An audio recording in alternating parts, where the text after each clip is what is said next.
반갑습니다. 오늘 설교의 제목은요, 주님 안에 있을 때 영원한 수치를 당하지 않는다입니다. 우리 한번 따라하겠습니다. 주님 안에 있을 때 영원한 수치를 당하지 않는다. 네, 수치라는 단어가 뭘까요? 그래서 밑에다가 써놨는데요. 사전에 딱 보니까요, 수치는 모욕을 당하는 거예요. 사람들한테 창피를 당하는 거고요. 그리고 조롱과 멸시를 당하는 거예요. 막 놀림을 당하는 거예요. 그리고 억울한 치욕을 당하는 거예요. 믿는 사람들이 세상에 나가서 살면서 많은 사람들하고 같이 살아가면서 왜 이런 수치들, 모욕감을 당할까, 억울한 치욕과 조롱과 멸시를 당할까, 이런 부분들을 함께 나누면서 그것을 우리가 어떻게 이겨낼 수 있을지 한번 여러분들과 나누기로 해요. 이 설교를 왜 필요한가, 목사인 제가 일주일 동안 묵상하면서 생각을 해봤어요. 우리 자녀들이 점점 커지면요, 학교에서나 또 회사에서 들어가서나 또 대학교에 들어가서나 많은 사람들하고 살아갈 때 모멸감을 느낄 때가 있어. 그리고 창피함을 당할 때가 있고요. 하나님 말씀 가운데 살아가려고 노력하지만 세상이 참 쉽지 않다라는 것을 우리가 깨닫게 된다는 것. 그럴 때 하나님 말씀을, 어떤 하나님의 말씀을 또 우리가 붙잡고 나가야 할지를 여러분과 함께 나누기를 원했습니다. 오늘 살아가는 성도들은요, 믿음을 지키며 살다가 억울한 수치를 경험하는 경우가 너무 많습니다. 정직하게 살아갈 때 아빠는 이렇게 생각을 했어요. 우리 가족들이, 또한 믿음의 사람들이요, 정직하게 살아가는 거야. 그러면 맨 처음에 우리가 구멍가게를 하는 거예요. 또 교회 상징하면 개척교회를 말할 수도 있겠죠. 근데 구멍가게를 했더니 그 구멍가게를 믿음으로 기도하면서 열심히 했더니 슈퍼마켓이 되는 거예요. 야, 우리가 기도하고 착하게 사니까 하나님이 돈도 주시는구나. 그러면 우리가 엄청 힘이 나겠죠. 또 슈퍼마켓을 하면서 더 기도하고 열심히 했더니, 전도도 했더니 마트가 됐어. 이야, 역시 하나님은 대단하시다. 우리가 믿음 가지면 우리는 성공하는구나. 그래서 마트가 또 기도하면서 열심히 막 교회에 헌금도 하고 막 교회도 세웠더니 그것이 백화점이 됐어. 여러분, 믿음의 사람들의 세상이 하나님이 이렇게 우리에게 축복을 허락하실까요? 그렇지 않다라는 것을 우리가 깨닫게 되죠. 오히려 반대로 악인들은요, 구멍가게를 하다가도 그들이 사기를 치거나 사람들을 속여서 그들이 점점점 커져가지고요, 그 구멍가게가 백화점까지 이르는 것을 봐요. 그렇다고 물론 정직하지 않은 사람들이 다 성공한다는 이야기는 아니에요. 근데 악인들이 성공하고 의인들, 예수 믿는 사람들이 수치를 당하는 것 같은 그런 것을 우리가 삶 속에서 경험하게 된다는 것을 우리가 깨닫게 됩니다. 그러나 성경은 주님을 바라보는 자들은 결코 수치를 당하지 않는다라고 말씀하고 있습니다.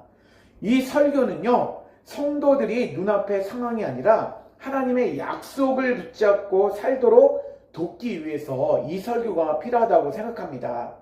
잠시의 고난과 수치가 인생의 결론이 아니라 하나님께서는 결국 그의 백성을 영광으로 회복시킨다라는 믿음을 세워주시기를 원하기 때문입니다. 여러분, 악인들은요, 심판이 있어요. 여러분, 미끄럼틀 이렇게 딱 타다 보면 우리가 미끄럼틀을 따다가 이렇게 올라가지만, 그러나 미끄럼틀을 뭐라고 생각하면 되냐면요, 절벽이라고 생각하면 돼. 그러니까 그 사람들이 성공을 이뤄서 평생 동안 우리는 잘 먹고 잘 살 수 있다라고 생각해, 악인들은. 그런데 그들은요, 한꺼번에 낭떠러지로 확 떨어지는 거야. 그 낭떠러지가 치우는 어디냐면 지옥이에요.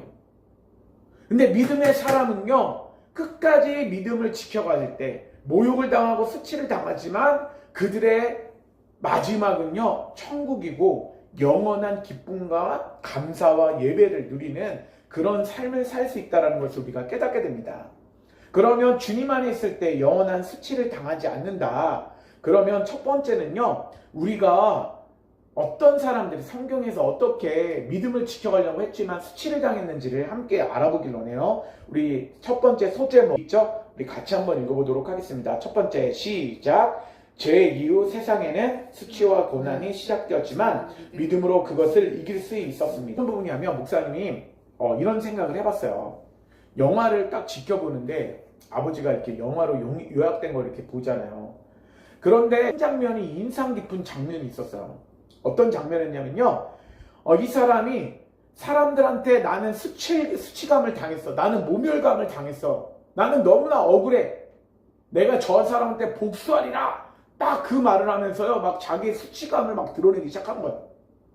여러분들도 그럴 때가 있잖아요. 굉장히 뭔가 힘들고 어려울 때가 있잖아요. 모욕감을 느끼고 고난을 당할 때가 있잖아요. 그런데 아빠가 그걸 보면서 뭘 느꼈냐면요. 영화 속에서 그 사람이 제일 악한 사람인 거예요. 그 사람이 사람도 해치고요. 사람들 돈을 뺐는데 뭘 느꼈냐면 악한 사람도 자기에게 수치감을 느끼고 모욕감을 주는 사람한테 복수해달라고 그때 잠시잠깐에 신을 찾아.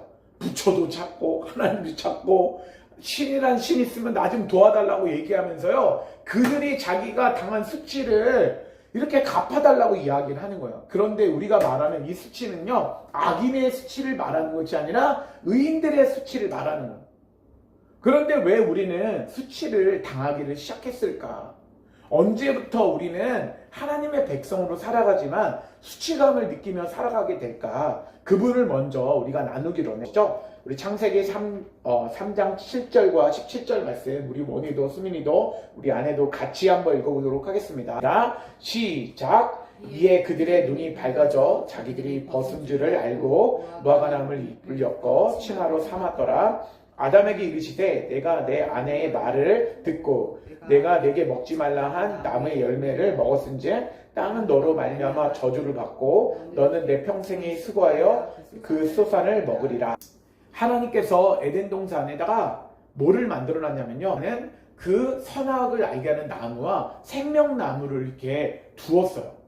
근데 저 선악을 알게 하는 선악과를 절대로 먹지 말라. 반드시 죽는다 그랬는데요. 뱀의 꼬임에 넘어가서 그들이 반드시 죽는다라는 것을 그 말씀이 있는데도 불구하고요. 그 선악과를 까먹었습니다.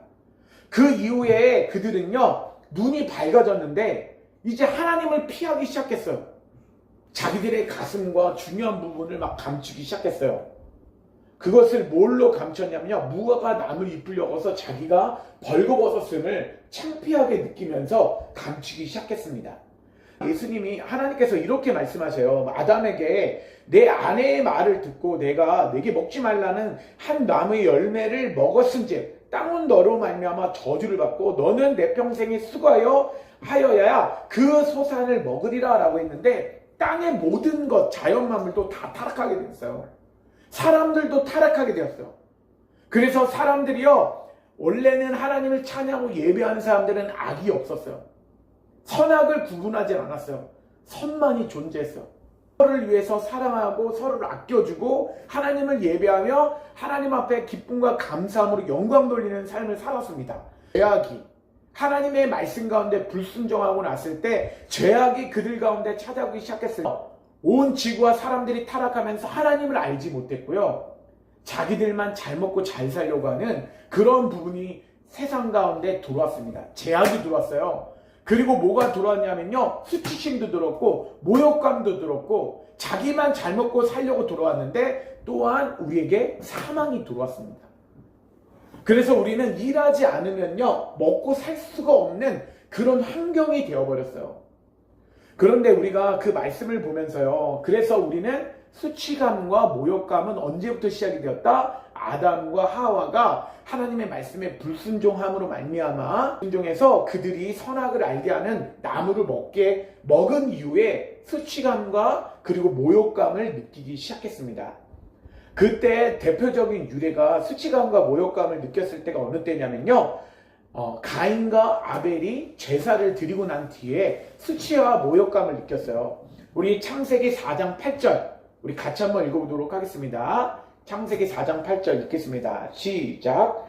가인이 그의 아우 아벨에게 말하고 그들이 들에 있을 때에 가인이 그의 아우 아벨을 쳐 죽였어요. 가인이 누굴 죽였다고요? 아벨을 죽였어요. 아담과 하가 타락하고 난 다음에 첫 번째 낳았던 아들이 누구냐면 가인이었고요. 두 번째 낳았던 아들이 아벨이었어요. 그런데 죄를 가지고 원죄의 죄를 가지고 자녀를 낳았을 때 자녀들이 죄가 생겼어요. 그런데 가인은요, 하나님 앞에 농산물로 예배를 드렸는데 하나님이 그것을 받지 않으셨어요. 근데 누구 예배를 받으셨어요? 아벨은요, 미래에 지금도 율법도 없지만 하나님 앞에 첫 새끼로 하나님 앞에 동물의 피해 제사 하나님 앞에 드렸어요. 그것은 재물도 중요하지만 그의 마음의 제사가 믿음으로 하나님 앞에 드렸느냐. 지금도 이 시간 예배를 드리는 가운데 믿음으로 드리는 사람이 있고 믿음으로 드리지 않는 사람이 있을 수도 있어요. 우리가 믿음으로 드려지길 원해요. 그런데 그 가인의 제사를 하나님께서 받지 않았을 때 가인은요, 무엇을 느끼기 시작했냐면요, 분노와 그리고 수치감을 느끼고 조롱과 멸시, 억울한 치욕을 느끼기 시작했습니다. 그래서 그는요, 자기는 예배를 받지 않았을 때 그거에 대한 모욕감을 누구한테 풀었냐면요, 아벨에게 풀었어요. 아벨.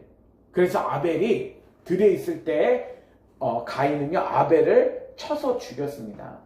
근데 여기서 우리가 깨닫게 되는요, 의로운 삶을 살았던 아벨이 오히려 형에게 미움을 받고 죽임을 당하는 수치와 고난을 경험하게 됐다는 거예요.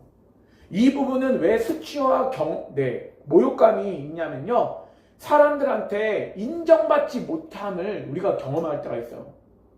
하나님 앞에 인정받지 못할 때, 사람들한테 인정받지 못할 때 우리는 모욕감을 느껴요. 우리 자녀들도 그럴 때가 있어요. 나는 열심히 한다고 열심히 하는데 나 잘 안 될 때가 있어요. 근데 부모님이 자꾸 나를 막 싫어하는 것 같고 나를 모욕감을 주는 것 같고 막 나를 수치심을 주는 것 같은 막 그럴 때가 느낄 때가 있어요.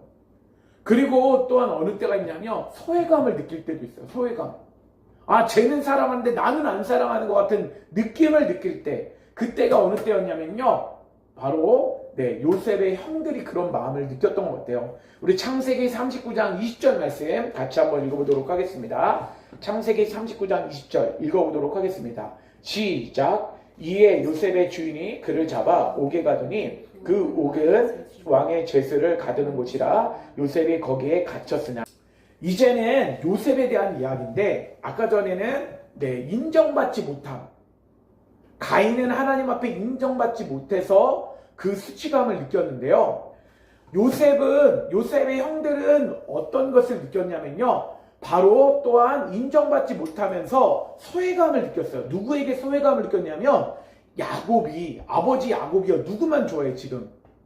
요셉만 계속 아끼니까 10명의 형들이요, 야곱을 시기하고 질투하면서 그 감을 느꼈고 수치를 느끼고 막 좌절을 느끼기 시작했어요. 요셉은요, 하나님을 믿는 사람이었지만 억울하게 그는 감옥에 간 원인도 뭐였냐면 그가 형들의 시기와 질투를 받았기 때문에 그래요. 형들이 상인을 통해서 그를 팔아 넘겼기 때문에 그들의 수치감은 어디서 왔다? 인정받지 못함에서 왔어요. 그리고 소외받는 데서 왔다라고 생각하는 거야. 또 소외감을 느끼고 인정받지 못했던 사람 중에 한 명이 누구였냐면 사울이라는 사람이 있어요. 이 사울도 누구를 핍박했냐면 자기가 인정받지 못했을 때 다윗을 핍박하기 시작했어요. 우리 사무엘상 24장 14절 말씀 같이 읽어보도록 하겠습니다. 읽겠습니다. 시작. 이스라엘 왕이 누구를 따라 나왔으며 누구를 쫓았나이까? 죽은 개를 쫓음이니까, 한 마리 벼룩을 쫓음이니까 라고 이야기를 하면서 사울이요, 다윗을 계속 쫓아가는 거예요. 이제는 계속 다윗을 죽이려고 해요. 왜 사울이 다윗을 죽이려고 할까요? 여인들이 고백한 거예요. 다윗이 골리앗을 딱 이기자마자 사울이 죽인 자는 천 곱하기 천인데 다윗이 죽인 자는 만만이라고 외친 거예요. 그러면서 저 다윗이 나의 왕권을 빼앗을 것이다, 그런 시기와 질투가 그는 수치심을 느끼기 시작했고요. 사람들이 에게 인정받지 못함을 통해서, 그래서 인간이 아담과 하와가 타락한 이후에 수치감과 모욕감이 어디서부터 오기 시작했다고요? 사람들한테 인정받지 못함, 왕따, 소외감. 왜 부모님은 저 둘째만 사랑하고 왜 나는 사랑하지 않는 걸까? 이런 데서. 또 회사에 들어갔는데 우리 사장님은 왜 나만 싫어하는 것 같고 왜 저 사람만 좋아하고 저 사람만 아끼는 걸까? 대학에 들어가도 똑같아요. 그리고 사회생활 하다 보면요, 사람들이 성격에 맞는 사람을 좋아할 때가 있고, 나는 착하게 살고 나는 하나님 예배하며 사는데도요, 사람들이 나를 싫어하는 것 같은 느낌이 들 때가 있다는 거예요. 그런데 하나님은 이 첫 번째 결론을 말씀을 통해서 어떤 말씀을 우리에게 먼저 말씀하시느냐면요, 우리 시편 62편 8절 읽겠습니다. 시작. 백성들아 시시로 그를 의지하고 그의 앞에 마음을 토하라. 하나님은 우리의 피난처시로다. 그래서 여러분, 하나님의 백성들이 얘기하는 거예요. 하나님의 말씀대로 학교에서 살아가려고 하는데 친구들이 나는 안 좋아해. 왜 나는 안 좋아해? 나는 BTS도 잘 몰라. 나는 하나님의 말씀대로 살아가려서 성경 말씀은 잘 알지만 세상적인 문화를 잘 몰라. 그래서 나는 막 소외를 당하는 것 같은데 막 수치를 당하고 모욕감을 당할 때도 있어요. 회사에서도 마찬가지야. 나는 일을 열심히 하는데 일을 잘 못할 때가 있어. 그런데 상사가 나는 싫어하고 저 사람만 좋아하는 것 같고 학연 지원을 통해서 저 사람 후배라고 저 사람만 좋아하는 거야. 일은 내가 더 잘하는데 사회 속에서 이런 일들이 굉장히 많다라는 거예요. 그런데 백성들아 시시로 그를 의지하라는 거예요. 하나님 앞에 나오라고 말씀하는 것입니다. 믿음은 고난을 없애주는 것이 아니라 고난 속에서도 하나님을 붙들고 하나님 앞에 나가는 것이 중요해요. 그래서 성경은 믿음의 사람들의 삶을 통해 중요한 진리를 보여줍니다. 하나님 안에 있는 사람은요, 잠시 수치를 당할 수 있지만 결국 하나님께서 그 수치를 영광으로 바꾸어 주신다라는 부분을 우리에게 오늘 말씀하시는 거예요. 그래서 하나님 앞에 우리는 무엇을 해야 되냐면 62장 8절 말씀 가운데 그의 앞에 마음을 토하라는 거예요. 하나님, 내가 억울합니다. 제가 소외감을 당하고요. 저는 인정받지 못해요. 저의 마음속에 시기와 질투가 너무 많습니다. 하나님 이 시기와 질투는요, 저희 환경 속에서 억울함을 통해서 제가 이런 시기와 질투가 있어요. 이런 부분들을 해결해 주세요. 그런데 하나님은 우리의 뭐라고요? 피난처가 되신다는 거예요. 하나님 앞에 나가기로 합니다. 그래서 이 예화를 아빠가 한번 생각을 해봤어요. 첫 번째 예화를 한번 생각을 해봤는데 어떤 예화이냐면요. 네. 그래서 첫 번째 죄 이후 세상에는 수치와 고난이 시작됐지만 믿음으로 그것을 이길 수 있다라는 부분에 대한 예화인데요. 어느 시골 교회에 가난한 목회자 가정이 있었습니다. 근데 교회는요, 형편이 넉넉하지 않아 아이들은 친구들처럼 좋은 옷을 입지 못했고요. 풍족한 생활도 누리지 못했습니다. 때로는 학교에서 친구들의 생활을 보며 마음이 위축되기 했습니다. 그러나 그 가정에는 다른 집에서도 보기 어려운 모습이 있었어요. 아버지는 매일 새벽마다 무릎을 꿇고 교회와 성도들 위해 눈물로 기도했고, 어머니는 어려운 형편 속에서도 원망하지 않고 믿음으로 교회를 섬겼습니다. 아이들은요, 그런 부모의 모습을 보면서 자라났어요.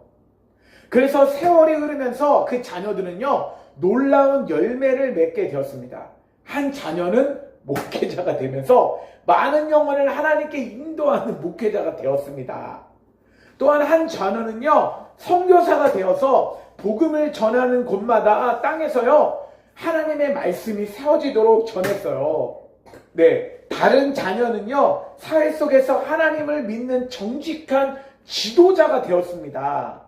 그래서 많은 사람들에게 존경을 받을 뿐만 아니라 많은 사람을 주님 앞에 돌아오게 하는 축복의 통로가 되었어요. 그런데 그 자녀들은요, 어느 날 그 자녀들이 가운데 한 사람이 이렇게 부모님들 앞에서, 가족들 앞에서 고백하기 시작했습니다. 어릴 때는 우리 집이 가난해서 부끄럽게 느껴질 때가 있었습니다. 그러나 지금 돌아보니 하나님 앞에 무릎 꿇던 부모님의 모습이 제 인생에서 가장 큰 축복이었고, 하나님을 의지하는 인생이 하나님께서 가장 우리를 복되다라 말씀하시며 축복하신다라는 것을 깨닫게 되었습니다. 그렇게 고백을 하는 거예요. 여러분, 지금은 미약한 것 같지만 하나님을 열심히 믿고 하나님을 열심히 따르는 사람들은 이 땅에서도 하나님 채워주시면 저 하늘나라에서 채워주신다는 거예요. 그렇다면 주님 안에 있을 때 영원한 수치를 당하지 않는데 왜 수치를 당하지 않는다? 두 번째 주제 한번 읽어보겠습니다.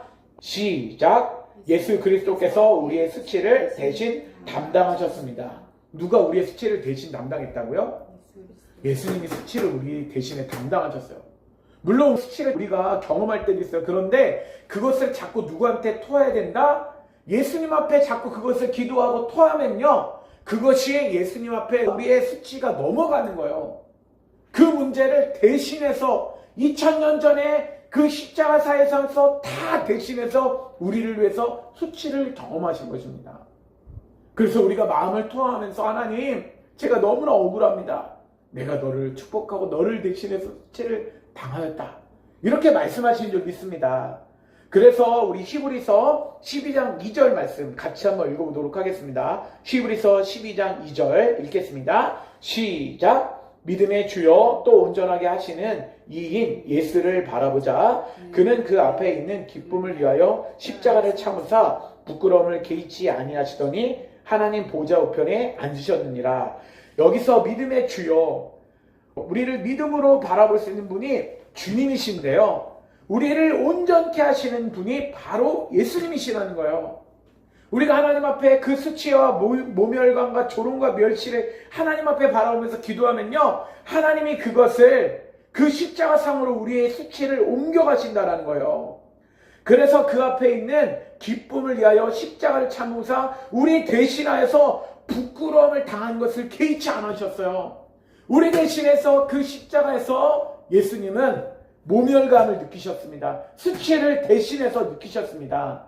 그래서 예수님께서는요, 십자가를 참으시며 그 부끄러움을 개의치 않으셨을 뿐만 아니라 당시 십자가는요, 단순한 사형이 아니라 사람들 앞에서 조롱과 멸시를 당하는 가장 수치스러운 형벌이었어요. 여러분, 예수님은요, 거의 옷도 두르지 않았어요. 지금으로 말하면 팬츠와 같은 옷만 두르시고요, 윗도 다 공개되고 엄청 수치스러운 모습으로 우리를 대신하여서 십자가를 지고 그 길을 걸어가셨고 십자가에서 죽으셨습니다. 죄가 없으신 예수님께서 그런 수치를 당하신 이유는요, 우리의 죄를 대신해서 짊어지기 위하셨습니다.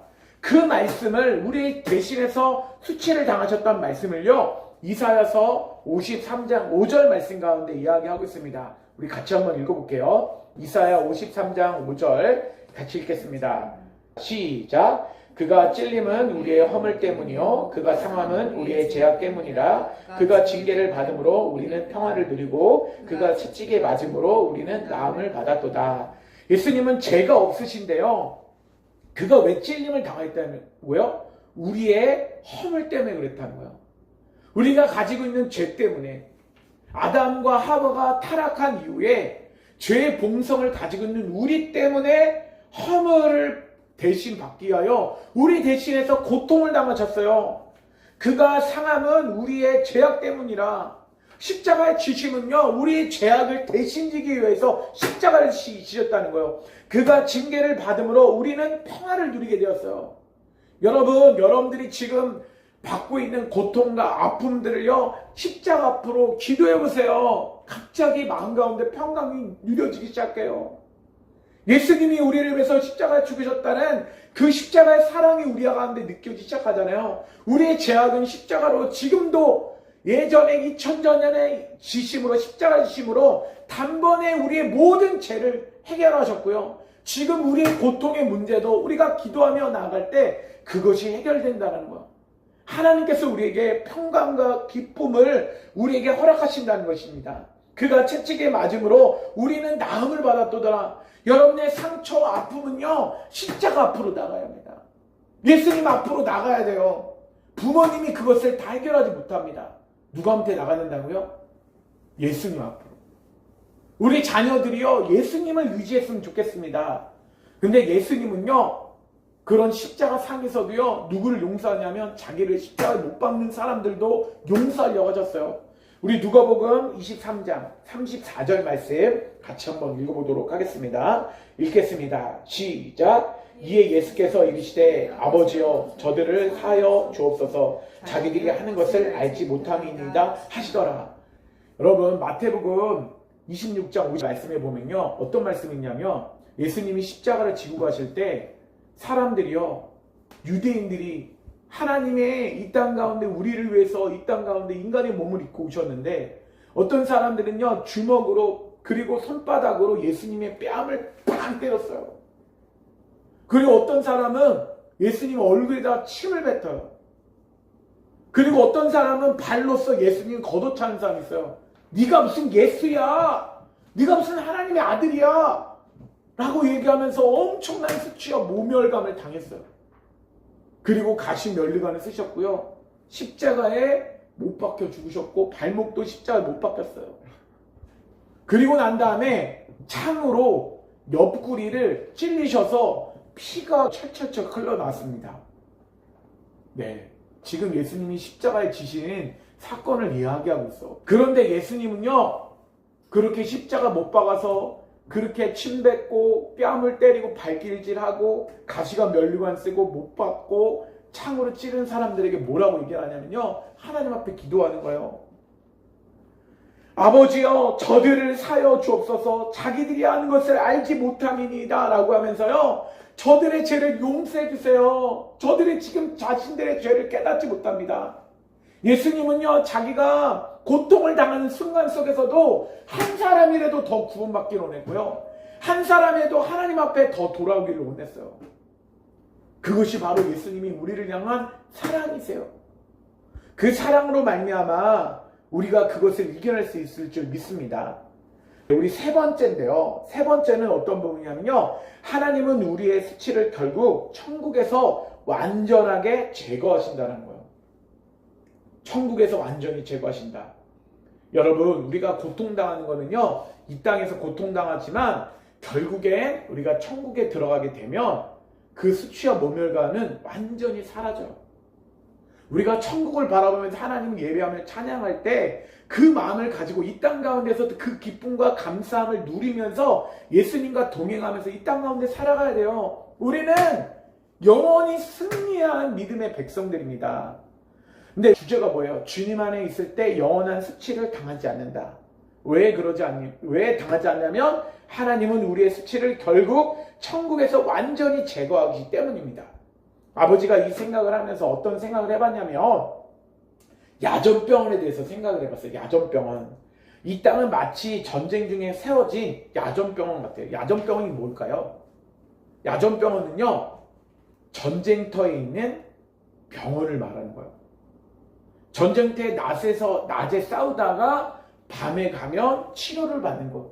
어떤 사람이 총알이 스쳐가지고 왼쪽 팔이 상했어요. 쓸 수가 없어.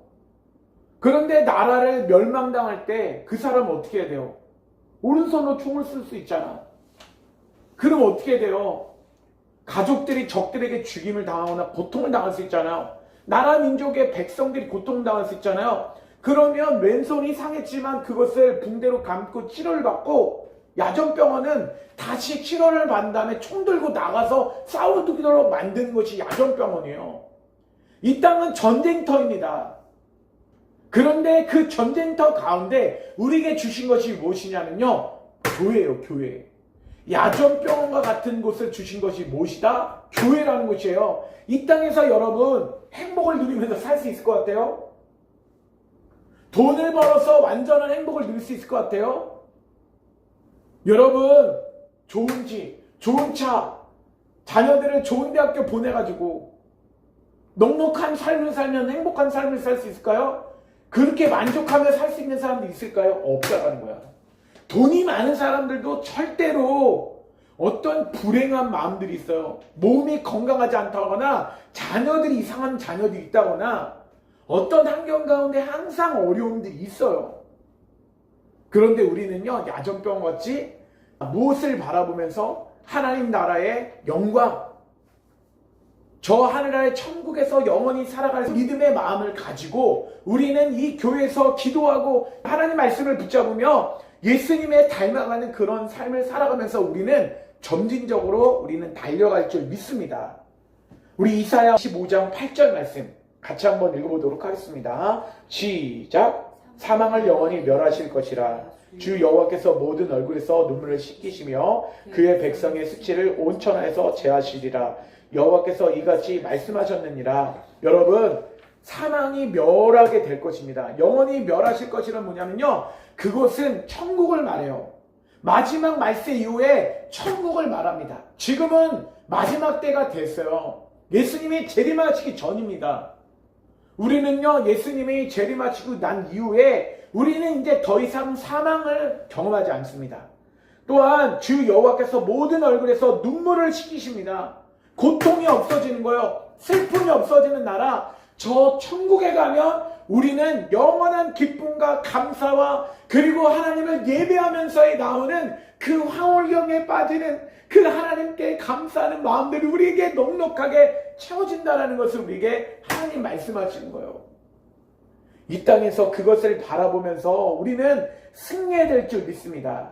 이 말씀은 단순한 위로가 아닙니다. 언젠가 하나님께서 우리의 모든 눈물을 닦아주시고요, 그의 백성의 수치를 온 천에서 제하여서 주실 날이 온다라는 것을 우리에게 말씀하고 있습니다. 또한 우리에게 또 말씀하시는 것이 천국에 대해서 우리는 그 나라를 바라보러 말씀하시는 것이 요한계시록 21장 4절 말씀입니다. 우리 같이 한번 읽어보도록 하겠습니다. 요한계시록 21장 4절 읽겠습니다. 시작. 모든 눈물을 그 눈에서 닦아주시니 다시는 사망이 없고 애통하는 것이나 곡하는 것이나 아픈 것이 다시 있지 아니하리니 처음 것들이 다 지나갔음이노라. 처음 것은요, 고통과 아픔을 말하는 거예요. 아담과 하와가 타락한 이후에 우리 모든 사람들은요, 이 땅 가운데 수치와 모멸과 멸시, 조롱, 억울한 치욕을 당하는 삶을 이 땅 가운데 하나님의 백성들도 다 경험하게 된다는 거예요. 그런데 천국에 가면요, 우리는 모든 눈물을 다 닦아주시는 거예요. 근데 천국뿐만 아니라 이 땅 가운데 예수님이 오신 나라, 예수님이 세우신 나라를 통해서 여러분들이 하나님의 백성, 시민된 사람들이 이 땅에서도 그 눈물을 씻어주심을 경험하면서요, 하나님을 예배하고 찬양하면서 그 수치심과 모멸감을 이겨낼 수 있다는 것을 우리에게 말씀하시는 것입니다. 그것은 사망도 없고요, 애통도 없고, 곡하는 것, 아픔도 다시 있지 않아요. 눈물을 씻어주시는 곳입니다. 그것은 너무나 감사가 넘치는 곳, 행복한 곳이라는 것을 우리에게 말씀하시는 것입니다. 우리 두 번째 예화를 보는데요, 한 청년이 예수님을 믿고 큰 은혜를 받았습니다. 그는 복음을 위해 살겠다라고 결심을 했고요, 직장과 삶의 자리에서 믿음을 드러내며 살아가려고 노력했습니다. 그러나 아직 성화의 과정이 완성된 것은 아니었습니다. 믿음으로 살려고 했지만 때로는 감정이 앞서 불신자들과 부딪히기도 했고요, 오해를 받거나 손해를 보기도 했습니다. 어떤 때는 억울한 말을 듣고 마음이 상하기도 했습니다. 그러나 그 청년은요, 그때마다 하나님 앞에 나아가 기도하며 자신의 모습을 돌아보기 시작했고요, 있는 그대로의 것을 가지고 하나님 앞에 토하기 시작했습니다. 주님, 제가 아직 부족합니다. 주님을 더 닮게 해주십시오. 그렇게 하나님 앞에서 자신을 돌아보며 조금씩 변화되는 것, 기도를 통해서, 말씀을 통해서 변화되는 것을 느끼기 시작했습니다. 시간이 지나면서 그의 삶은요, 점점 달라지기 시작했습니다. 예전에는 사람들을 만나서 쉽게 화를 내던 사람이었지만 이제는 참고 기도하는 사람이 되었습니다. 또한 억울한 일을 당해도 하나님께 맡기는 사람이 되었습니다. 주변 사람들도 그 사람의 변화를 보기 시작했습니다. 어느 날 그를 힘들게 하던 사람이 이렇게 말했습니다. 예전에 당신이 왜 그렇게 믿음을 말하는지 이해를 못했습니다. 그런데 요즘 당신을 보니 정말 다른 사람 같네요. 그 말을 듣는 순간 그 청년은요, 마음속으로 깨달았습니다. 아, 이것이 주님을 닮아가는 모습이구나. 이 땅 가운데서 하나님께서 원하시고 기뻐하는 모습이구나. 이것을 깨닫게 되었습니다. 여러분, 결론입니다. 오늘 말씀의 주제는요, 주님 안에 있을 때 영원한 수치를 당하지 않는다는 것입니다. 여러분, 이 땅에서는요, 죄로 인해 세상에서는 수치와 고난이 시작되었습니다. 그러나 우리는 믿음으로 그것을 이길 수 있습니다.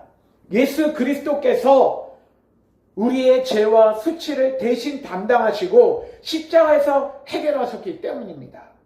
그리고 하나님은 마지막 날에 우리의 수치를 온 천하에서 완전히 제거해 주실 것이라고 말씀하십니다. 그러므로 우리는 이 약속을 붙잡고 오늘도 주님과 동행하며 믿음으로 살아갈 수 있는 저와 여러분 되기를 주님의 이름으로 축원합니다. 우리 적용점 첫째 하면 같이 읽겠습니다. 이 적용점 세 가지를 붙들면서 여러분 일주일 가운데 묵상하면서 살았으면 좋겠습니다. 첫째, 억울함과 수치를 당할 때 사람을 원망하지 말고 하나님께 기도하며 믿음을 지킵시다. 여러분, 억울하고 원망한 일이 생기면요, 하나님 앞에 기도하며 토하세요. 둘째 읽겠습니다. 둘째, 사람들의 평가에 흔들지 말고 예수님처럼 하나님의 뜻에 순종하는 삶을 선택합시다. 여러분, 사람들이 어떻게 잘 되고 시기와 질투를 하지 말고, 그리고 사람들 어떤 사람을 사랑한다 할 때 나는 대접받지 못한다 생각하지 말고 소외감을 느끼지 말고 하나님의 사랑을 느끼면서 하나님 앞에 나아가기를 원합니다. 우리 마지막입니다. 셋째, 이 땅의 상황에 낙심하지 말고 하나님이 준비하신 천국의 영광을 바라보며 소망 가운데 살아갑시다. 여러분, 이것을 생각하면서 우리 헌금 드리고 우리 하나님 앞에 짧게 기도하는 시간을 갖도록 하겠습니다. 주님 안에 있을 때 영원한 수치를 당하지 않는다라는 우리 말씀을 함께 나눴습니다. 하나님, 아담이 타락한 후에 수치와 모멸과 멸시가 우리 가운데 찾아왔고 죄악이 우리 가운데 찾아왔습니다. 사망이 우리 가운데 찾아왔습니다. 아무도 하나님을 만날 수 없고 서로를 사랑할 수 있는 마음들이 부족했습니다. 그러나 하나님께서는 예수 그리스도를 이 땅 가운데 보내주심으로 말미암아 우리를 대신하서 모욕을 당하고 수치를 당하시고 우리의 죄의 문제를 해결함으로 말미암아 우리를 천국의 삶으로 이끌어 가시는 줄 믿습니다. 하나님, 그러나 우리가 예수 그리스도를 믿고 너희는 세상에 나아가서 사람들이 환난을 주고 평안이 없어졌을 때 너희는 평안을 주는 사람이요 화목을 주는 사람이 되라고 우리에게 말씀하신 줄 믿습니다. 우리 가족 안에 먼저 평강이 넘쳐나기를 원합니다. 감사가 넘쳐나기를 원합니다. 오늘 말씀을 듣고 하나님 회개하며 하나님 말씀대로 살아가겠다라는 고백을 담아 하나님 앞에 헌금을 올려드립니다. 이 헌금 가운데 함께하여 주시옵소서. 하나님, 일주일 동안에 온 마음과 정성을 다하여서 준비하는 헌금이 되게 하시고 우리의 정성을 담아서 드리는 헌금이 될 수 있도록 역사하소서. 드린 손길 위에 30배, 60배, 100배의 축복을 내려주시고 삶 속에 어려운 제목이 있고 기도 제목이 있다라면 하나님이 해결하여 주시옵소서. 학교에서 그리고 집에서 사람들의 관계 속에서 문제들이 해결받게 하여 주시고 지혜를 간구하는 우리 자녀들에게 하나님 지혜를 주셔서 학업을 감당하고 넉넉하게 하나님 사람들의 관계 속에서 하나님 말씀대로 지혜로 하나님의 사랑을 증거하며 예수 그리스도의 향기와 예수 그리스도가 걸었던 십자가의 사랑을 증거하며 나타내는 귀한 우리 믿음의 자녀들, 우리 안에 제가 될 수 있도록 역사하여 주시옵소서. 이제는 우리를 위해서 십자가에 못 박혀 죽으신 예수 그리스도의 은혜와 하나밖에 없는 독생자를 이 땅에 보내신 아버지 하나님의 극진하신 사랑과 보혜사 성령님의 내주하심과 교통하심과 위로하심의 은혜가 오늘 예배를 드리며 하나님 앞에 영원한 수치, 영원한 천국에서 아버지 없어지시겠다고 말씀하시는 그 고백을 마음 가운데 담는 모든 우리 가족들과 우리 모든 성도들 위해 그의 삶토의 집 가정 위에 이제부터 영원토록 함께 하시기를 간절히 축원하옵나이다. 아멘. 우리 하나님께 영광의 박수를 보도록 하겠습니다.